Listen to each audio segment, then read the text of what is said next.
त्यानंतर सुनील कुमरे सर यांना मी व्यासपीठावर येण्याची विनंती करतो. त्यानंतर मी डॉक्टर अंजनता यादव यांना विनंती करतो की त्यांनी व्यासपीठावर यावं.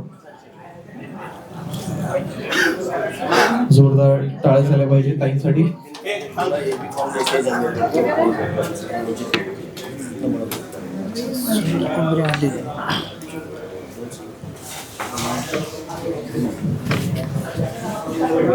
जोरदार टाळ्या झाल्या पाहिजे. त्यानंतर सुनील कुमरे सर यांना मी विनंती करतो की त्यांनी व्यासपीठावर यावं.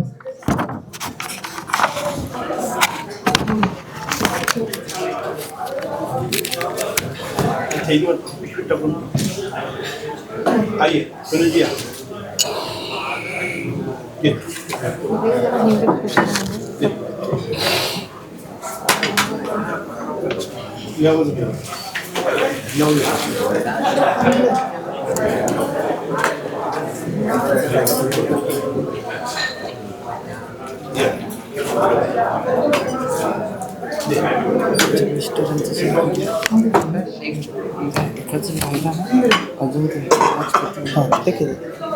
त्यानंतर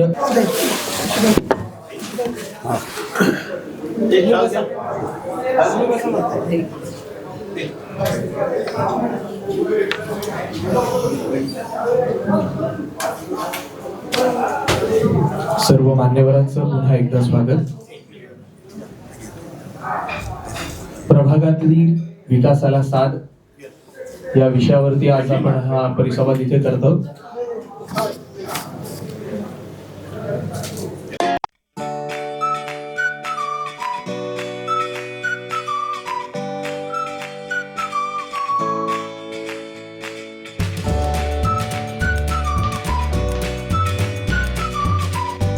अगले 5 साल तक कहां तक पहुंचाना चाहोगे और आपका प्रभाग आप कैसी तरह विकसित करोगे?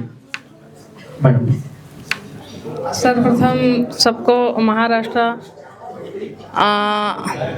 आपको मैं बताना चाहती हूँ कि हमारा प्रभाग मैं सोचती हूँ कि अच्छे लेवल पे लेके जाऊँ और जो पिछले 32 साल में काम नहीं हुआ है वो चीज़ मैं वहाँ पर करूँ.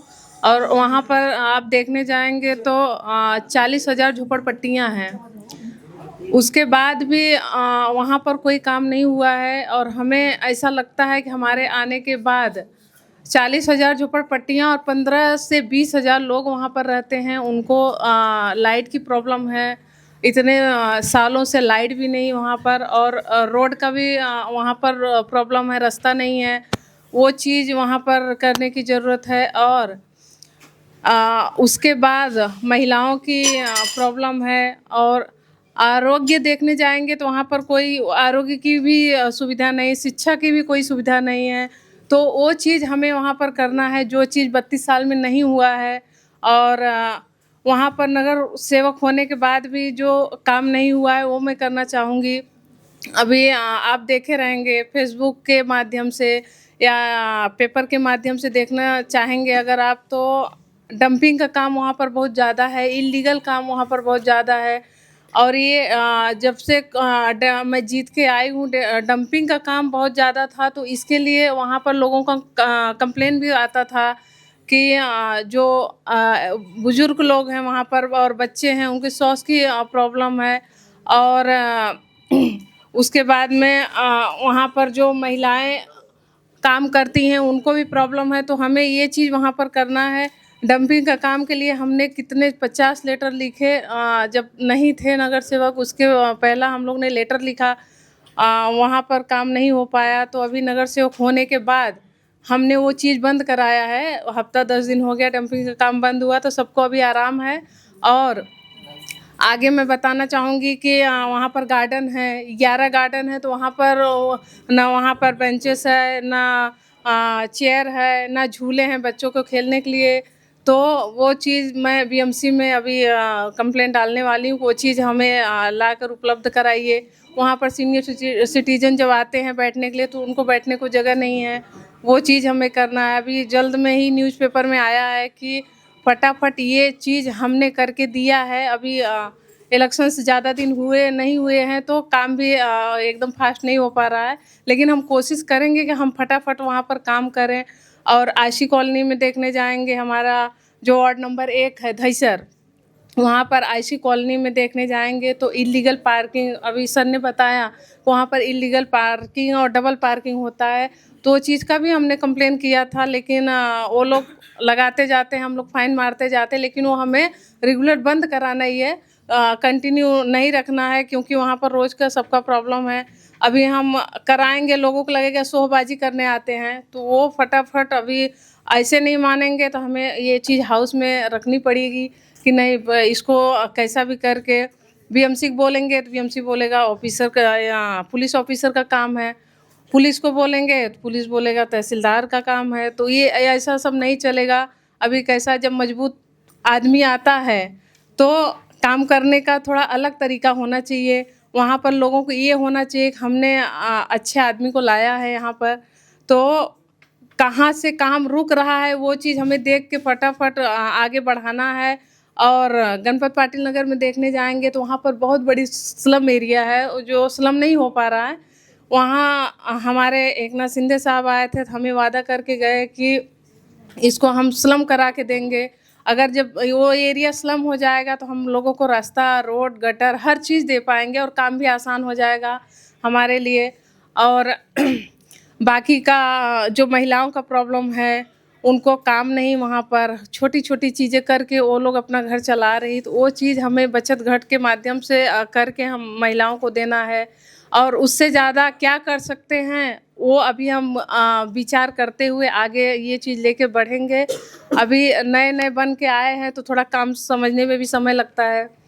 और बाकी आईसी कॉलोनी में हमारा जो परिसर है, वहाँ पर जो ऑटो इलीगल लगता है, वो चीज़ का कंप्लेन हर रोज़ हमें मिलता है कि मैडम यहाँ पर इलीगल पार्किंग है, लोग वहाँ पर बैठते हैं, महिलाएं जाती आती हैं तो उनको भी प्रॉब्लम हो रहा है, तो आप ज़रा इसको ध्यान दीजिए। तो वो चीज़ वहाँ पर होनी चाहिए कि ऑटो बीटो, और जो हमारे लोग वहाँ पर जो रोड का साफ़ सफाई करना चाहिए, झाड़ कटिंग का था वो हमने करके दिया, और रोडों का साफ़ सफाई करके दिया, लेकिन मूलभूत सुविधा लोगों को जो मिलनी चाहिए वो मिलनी चाहिए। रोड का तो कैसा हम करके दे देंगे, लेकिन लोगों का पेट कैसा चलेगा वो चीज़ हमें भी ध्यान रखनी पड़ेगी, क्योंकि हमें लोगों ने वहाँ पर चुन के दिया है और हम उनकी आवाज़ हैं। हम अगर नहीं बोलेंगे तो दूसरा कोई नहीं आके उनका आवाज़ उठा सकता है, हमें ही आवाज़ उठाना पड़ेगा।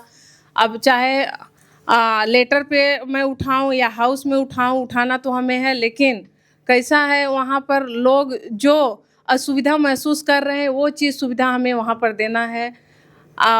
यहाँ पर हमारे बड़े भैया उपस्थित हैं, उनका लेटर अभी भी हमें आता है। आज ही सुबह मुझे मालूम पड़ा कि सर आपका लेटर मुझे आता है, आपका भी बहुत बहुत धन्यवाद मैं देती हूँ। और यहाँ पर हमारी बहन अजंता यादव उपस्थित है, उनका मैं बहुत बहुत धन्यवाद देना चाहती हूँ। जय हिंद, जय महाराष्ट्र। धन्यवाद. जोरदार टाळ्या झाल्या पाहिजेत मॅडमसाठी.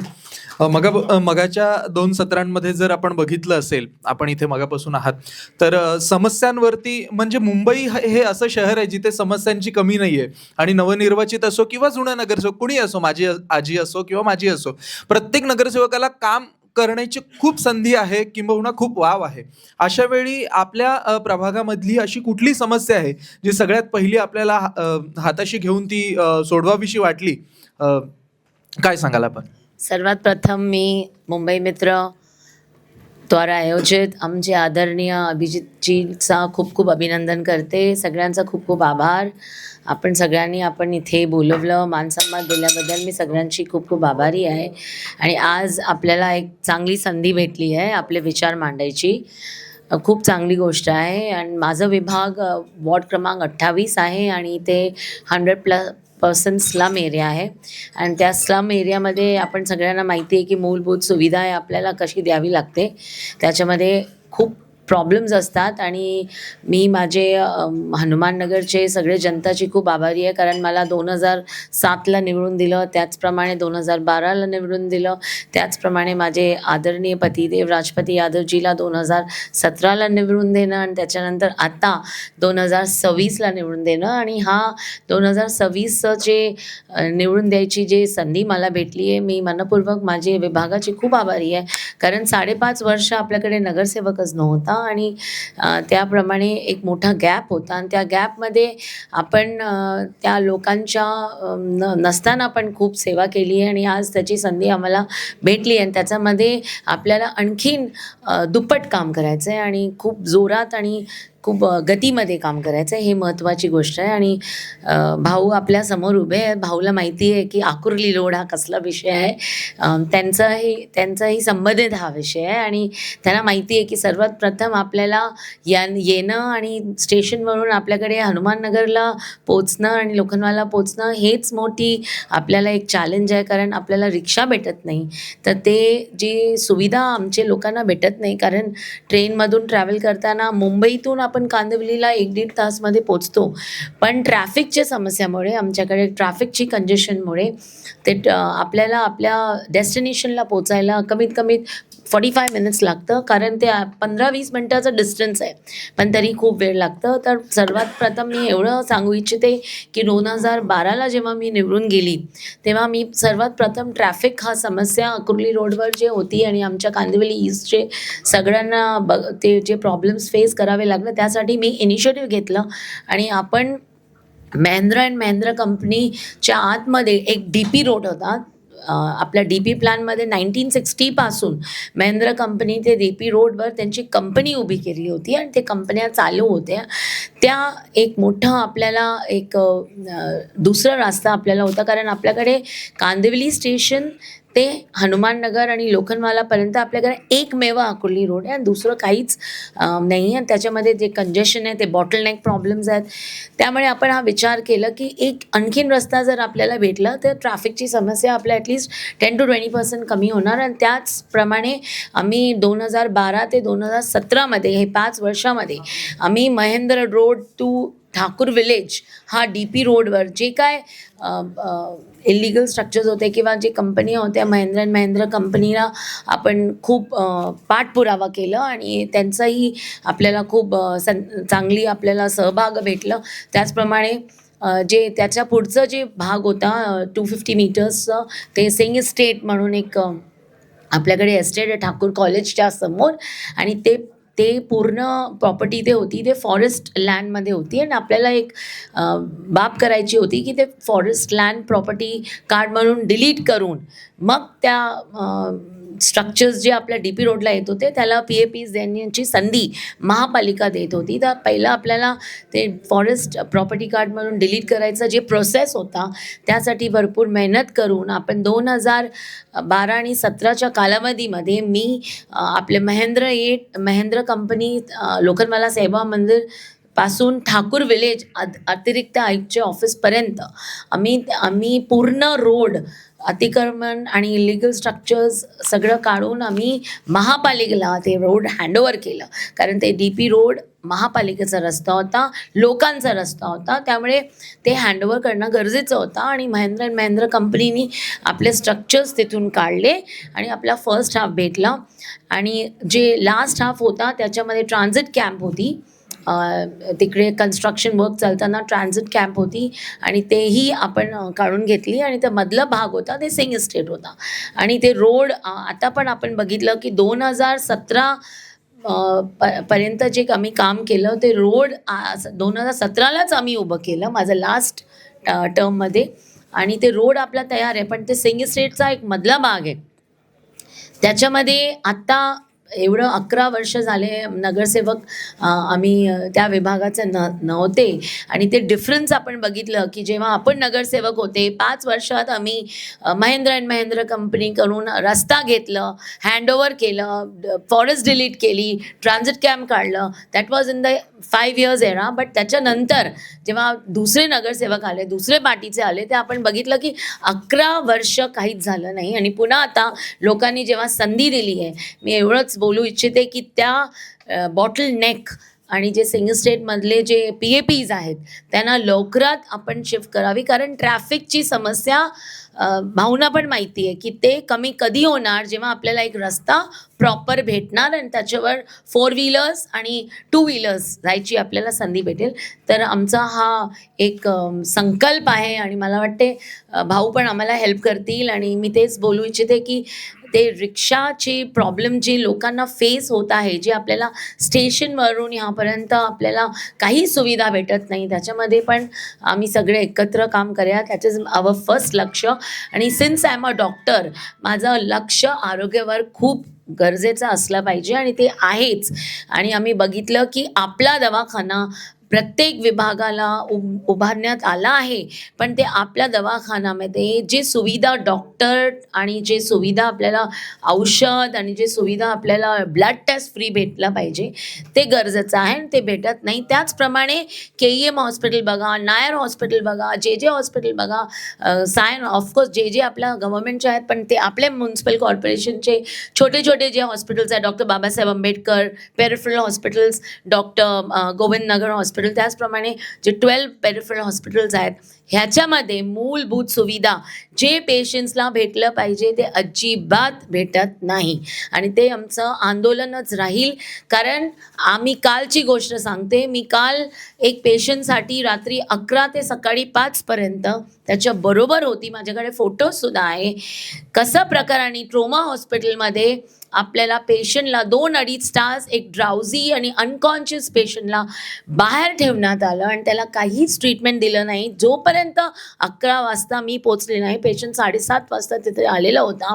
आणि त्या बेडवर आपण बघितलं ते बेडवर बेडशीटसुद्धा नव्हती आणि त्याच्यामध्ये रबर शीटवर त्यांना घेतला आल्या होता. आणि मी जेव्हा तिथे आक्षेप घेतला आणि जेव्हा मी माझं व्हॉइस उचलला तेव्हा ते पेशंटला तिकडे ॲडमिट करता आला. आणि जेव्हा ते ॲडमिट करता आला, डॉक्टर्सला डायग्नॉसिस काय आहे, त्यांना ट्रीटमेंट काय दिली पाहिजे हेही सुद्धा माहीत नव्हतं. आणि पेशंट कोलॅप्स होत होता, त्याचा BP ऑलमोस्ट सिस्टॉलिक 80 पर्यंत आलेला. पण मी ॲक्शन घेतलं, ॲम्ब्युलन्स घेतला, इमिजिएटली नायर हॉस्पिटलला त्यांना पोहोचवलं. पेशंटला रात्री तिथे पण आपण गेलं, त्याच नंतर आपण त्यांना ॲडमिट केलं. 5 वाजले. पण माझं असं म्हणणं आहे की आपल्याकडे इन्फ्रास्ट्रक्चर आहे. डॉक्टर बाबासाहेब आंबेडकरला, आपल्याकडे ट्रोमा हॉस्पिटलला मोठा इन्फ्रास्ट्रक्चर आहे, स्पेसचं कमी करता नाही आहे. तर आपल्याकडे जी स्पेशलिस्ट सुविधा भेटली पाहिजे, that is gastroenterologist, that is urologist, that is cardiologist, that is neurophysician, हे कुठे आहेत? आम्ही वारंवार हा प्रश्न सभागृहामध्ये उचलतो की ते डॉक्टर्स जे स्पेशलिटी डॉक्टर्स आहेत, आपल्याला आपला पेशंट कांदिवलीवरून किंवा बोरिवलीवरून आपल्याला पेशंटचा जीव वाचवण्यासाठी आपल्याला त्याला KEM नायर साईन घ्यावं लागतं. आणि जे ॲम्ब्युलन्समध्ये आपण त्यांना घेऊन जातो ते ॲम्ब्युलन्ससुद्धा महापालिका पेशंटला देत नाही. त्याच्यासाठी गरीब पेशंटला ॲम्ब्युलन्सची कार्डियाकची सुविधा 3,500-4,000 पे करून घ्यावे लागतात. तर आपल्याकडे मुंबईसारख्या शहरामध्ये जे सुविधा भेटले पाहिजे ते नाही. पण आम्ही आंदोलन करू. आपण ह्या नेहमी आपण ह्याच्यावर आवाज उचलला आहे. कुठे कुठे आपला आवाज उचलल्यानंतर डॉक्टर बाबासाहेब आंबेडकरमध्ये मी जेव्हा नगरसेविका होती तेव्हा CT स्कॅन नव्हते, तेव्हा आम्ही आणलं. अशी खूप सुविधा आम्ही आणल्या आहे. पण त्याच्यानंतर पण जे आपल्याला महापालिकेचे आयुक्त, आता मोठं त्यांनी बजेट आपल्या समोर पेश केलं आहे, 80,000 करोडचं बजेट आहे. त्याच्यामध्ये मोठे आपल्याला आश्वासन दिले आहेत. पण मला वाटते त्याच्यामध्ये 10 to 20% पण इम्प्लिमेंट होत नाही. ते बजेट तसंच बुकमध्ये राहतो, पेपरमध्ये राहतो, आपल्याला त्याचा काही फायदा होत नाही. आपण ग्राउंड लेवलला जर गेले तर पेशंट आता पण स्ट्रगल करतोय.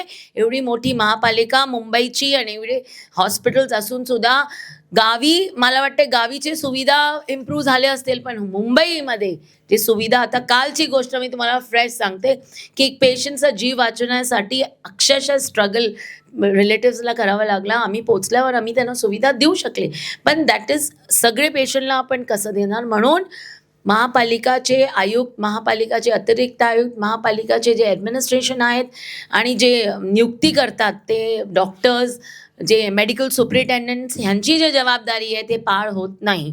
त्याचप्रमाणे आपण शिक्षणचा भागमध्ये बघितलं तर आज आमची मराठी शाळा बंद होत आहे. आज मराठी शाळा बंद होत आहे, त्याच्यावर कोणी आवाज उचलले पाहिजे आणि मोठ्याने उचललं पाहिजे. आमचे विभागात मराठी मनपा शाळाच्या समोर माझे 2007चे निवडून आल्यानंतर एक मच्छी मार्केट होता आणि त्या मच्छी मार्केटची दुर्गंधी टीचर्सला स्टुडंट्सला जात होती. आम्ही इमिजिएटली त्याच्यावर आक्षेप घेतला आणि त्या टायमाला आमचे अतिरिक्त आयुक्त गजबी साहेब होते आणि त्यांनी त्या व्हिजिट केली आणि भावना माहिती आहे की मच्छी मार्केट आम्ही इमिजिएटली माझ्या कालामध्ये 2007 ते 12मध्ये आम्ही त्याला शिफ्ट केलं शाळामधून. आणि एवढंच नाही, मराठी मनपा शाळा, हिंदी मनपा शाळा, आपण शिक्षण बोलतोय, पण मुलींना शिक्षण देण्यासाठी आपण त्यांचे क्लासेस वाढवले. त्यामुळे आम्ही 4थी ते 10वी हिंदी मनपा केली, पण मराठी आजपर्यंत 4थी ते 8वीपर्यंत आहे.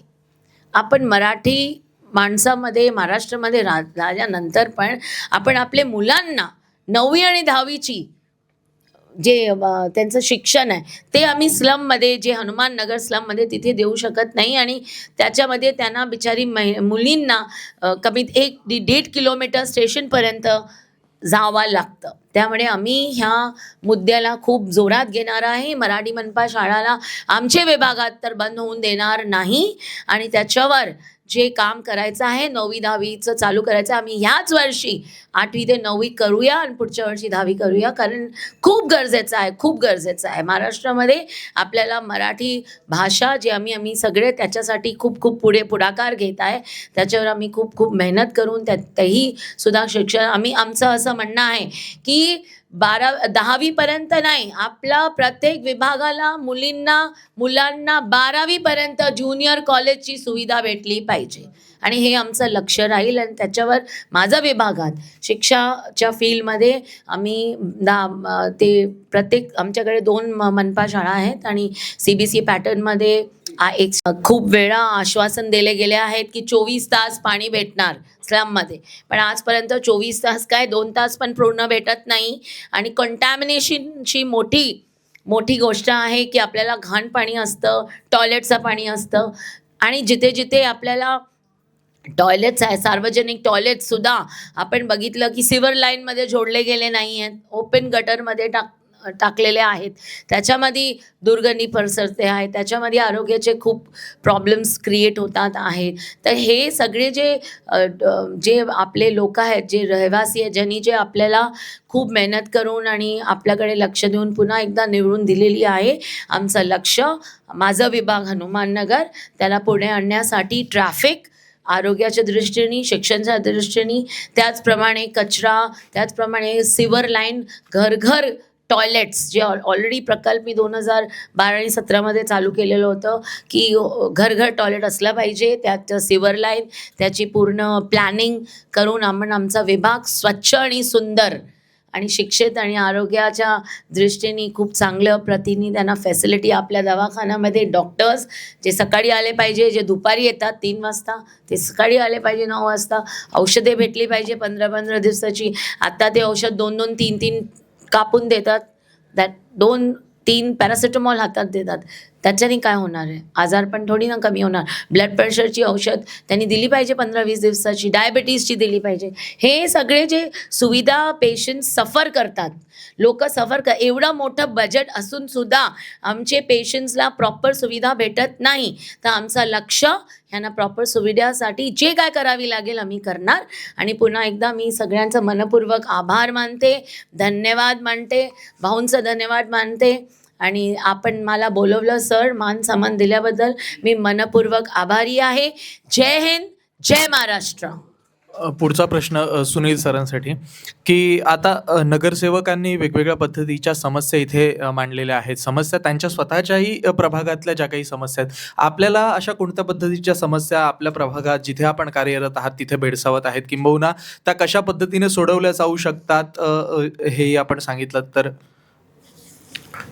प्रथम म्हणजे प्रभागातील विकासाला साथ या चर्चासत्रामध्ये अभिजित राणे आमचे मार्गदर्शक हा चांगला उपक्रम राबवला आहे. आणि गोरेगावातील मुळात सर्वच नगरसेवक इकडे आलेत. मी तुम्हाला सांगू इच्छितो मी नगरसेवक नाही आहे, मी एक सामाजिक क्षेत्रामध्ये काम करतो आणि साहेबांचं नेहमीच मला मार्गदर्शन असतं. बघा, नगरसेवकच्या शब्दातच त्यांची कामं दडलेली आहेत. न म्हणजे नळ, ग म्हणजे गटार, र म्हणजे रस्ते.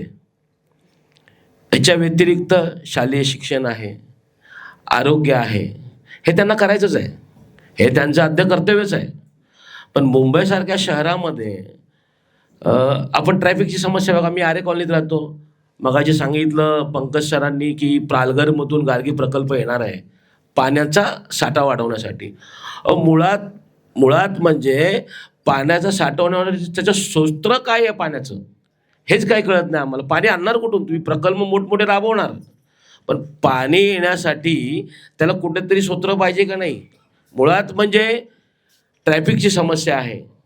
आता आमच्या आरे कॉलनीत संध्याकाळच्या वेळेला तर आणि सकाळच्या वेळेला तर ट्रॅफिकच्या बाहेर जाऊच शकत नाही आम्ही, एवढी समस्या झालेली आहे. खरं तर सांगायला गेलं तर नगरसेवक हा घरचा व्यक्ती असतो, त्याला आपल्या प्रभागाची सर्व जाण असते. त्याने हे प्रामाणिकपणे केलं पाहिजे. कचरा उचलणं, कचऱ्याच्या महानगरपालिकेच्या घनकचरा डिपार्टमेंटला त्यांनी फोन करावा लागेल. काही नगरसेवक मी बघतो ना सर, सामाजिक क्षेत्रात काम करताना की कधीतरी उपयोगी पडत नाहीत. 24 तास अवेलेबल पाहिजे नगरसेवक. नगरसेवक आमच्या प्रभागातला आणि घरचाच आहे ना. त्याच्यासाठी आता अजंता मॅडमने सांगितलं की काल मी एका रुग्णाला मदत केली, चांगली गोष्ट आहे आणि झालीच पाहिजे, हे आपलं कामच आहे. पण आपण हे करताना आपण सुद्धा समाजाचं काहीतरी देणं आहे हे विसरता कामा नये. मूलभूत सुविधा ह्या मिळाल्याच पाहिजे, त्याच्याशिवाय माणूस जगूच शकत नाही.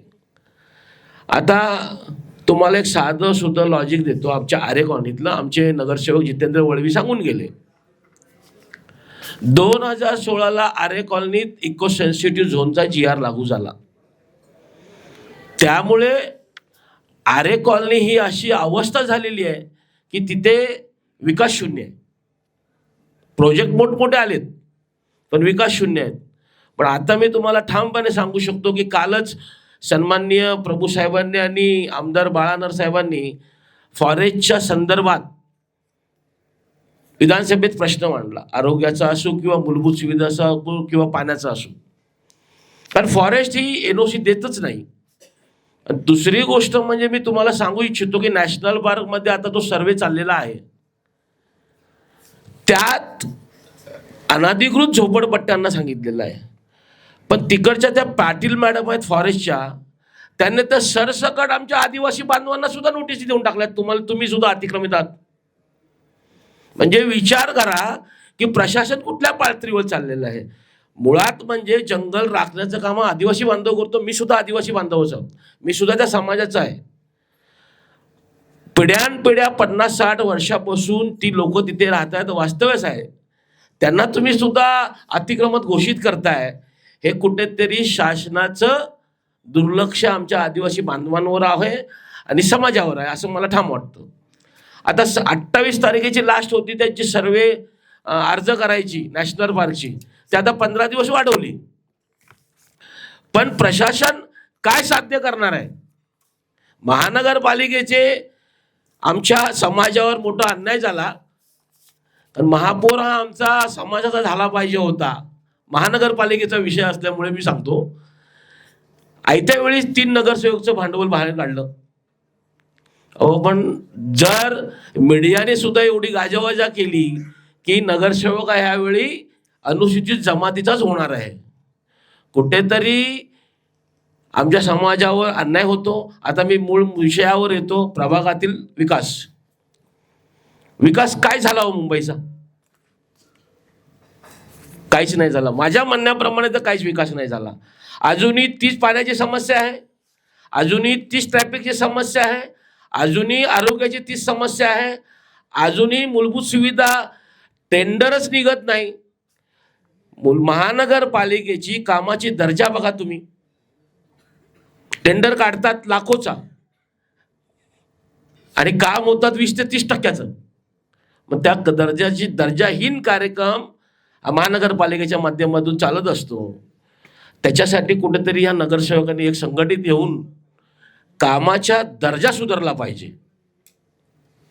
आणि मुंबईसारख्या शहरामध्ये या नगरसेवक आता आमच्यासमोर 2च नगरसेवक आहेत. मी त्यांना विनंती करतो की मुंबईला सुरक्षित आणि सुशिक्षित ठेवायचं असेल आणि सर्वांना व्यवस्थित मूलभूत सुविधा मिळाली पाहिजे असेल तर अनधिकृत झोपडपट्ट्या ह्या वाढल्या नाही पाहिजे. हा मेन मुद्दा आहे.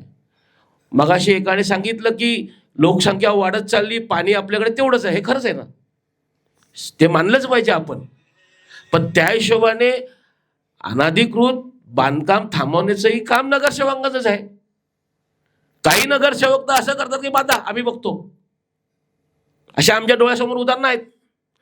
मुळात म्हणजे जर आपल्या प्रभागाला व्यवस्थित प्रगतिशील करायचं असेल तर ठाम म्हणजे प्रभागातला व्यक्तीच हा नगरसेवक असतो. तो आपल्या घरचा असतो, तो सक्षम असला पाहिजे आणि त्याने कर्तव्याने काम केलं पाहिजे.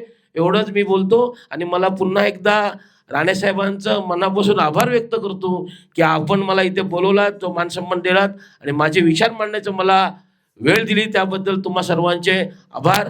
जय हिंद, जय महाराष्ट्र, जय जवाहर, जय आदिवासी. धन्यवाद सर.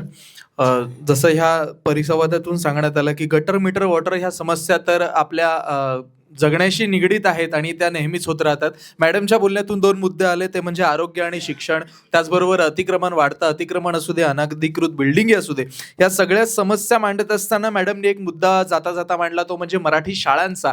मराठी भाषा, मराठी शाळा ह्या नक्कीच टिकायला हव्यात. आपण असं म्हणतो की वीज वाचवायची तर तिचा वापर कमी केला पाहिजे, पण जर भाषा वाचवायची असेल तर मला वाटतं तिचा वापर जास्त केला पाहिजे.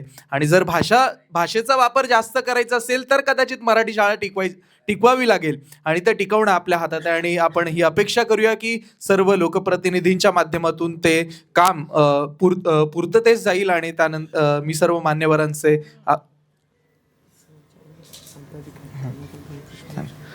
आणि त्याआधी मी राणे मॅडमना विनंती करतो की ते स्वतः मुंबई मित्र या दैनिकाशी संपादिका आहेत त्या, आणि त्या स्वतः या मुंबईतल्या अनेक प्रश्नांशी त्यांची जाण आहे. त्या अनेक प्रश्न त्यांनी जवळून पाहिलेले आहेत. अशा वेळी त्यांना काही प्रश्न पडलेत जे ते या नगरसेवकांना विचारू इच्छितील किंवा आपलं मनोगत व्यक्त करतील.